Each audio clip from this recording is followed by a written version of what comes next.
ഇനി നമുക്ക് Pothencode government UP സ്കൂളിലെ വ്യത്യസ്തമായ ക്രിസ്മസ് ആഘോഷം കണ്ടുവരാം.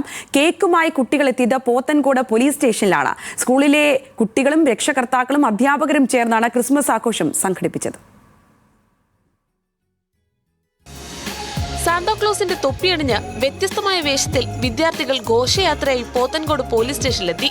പോലീസുകാർക്ക് കേക്കും മധുരവും നൽകിയപ്പോൾ ഉദ്യോഗസ്ഥർ കുട്ടികൾക്ക് മിഠായി വിതരണം ചെയ്തു. പോലീസ് സ്റ്റേഷനു മുന്നിൽ കുട്ടികൾ നൃത്തം ചെയ്തും ആഘോഷിച്ചു. സ്റ്റേഷനിലെത്തിയ കുട്ടികളോടൊപ്പം ക്രിസ്മസ് ആഘോഷത്തിൽ പങ്കുചേർന്നത് വേറിട്ട അനുഭവമായി മാറിയെന്ന് പോത്തൻകോട് SI രാഹുൽ പറഞ്ഞു. പോത്തൻകോട് പോലീസ് സ്റ്റേഷനിലേക്ക് ഒരു ആഘോഷം സംഘടിപ്പിച്ച എല്ലാവർക്കും നന്ദി രേഖപ്പെടുത്തുകയാണ്. പോലീസിന്റെ പ്രവർത്തനങ്ങളുടെ ഭാഗമായിട്ടാണ് ഇതുപോലൊരു ഫംഗ്ഷൻ ഇവിടെ പോലീസ് സ്റ്റേഷനിലെ സ്കൂളിന്റെ ഭാഗമായിട്ട് സംഘടിപ്പിച്ചത്. തുടർന്ന് പോത്തൻകോട് മേരി മാതാ കരുണാലയത്തിലും കുഞ്ഞുങ്ങളെത്തി. കരുണാലയത്തിന്റെ 100-ലധികം വരുന്ന അന്തേവാസികളായ അമ്മമാർക്ക് കിടക്കവിരികൾ വിതരണം ചെയ്തു. കേക്ക് മുറിച്ച് മധുരം കൈമാറിയാണ് കുട്ടികൾ മടങ്ങിയത്. സ്കൂളിന്റെ ഏറ്റവും വലിയ ഒരു സന്തോഷമുള്ള മുഹൂർത്തമാണിത്.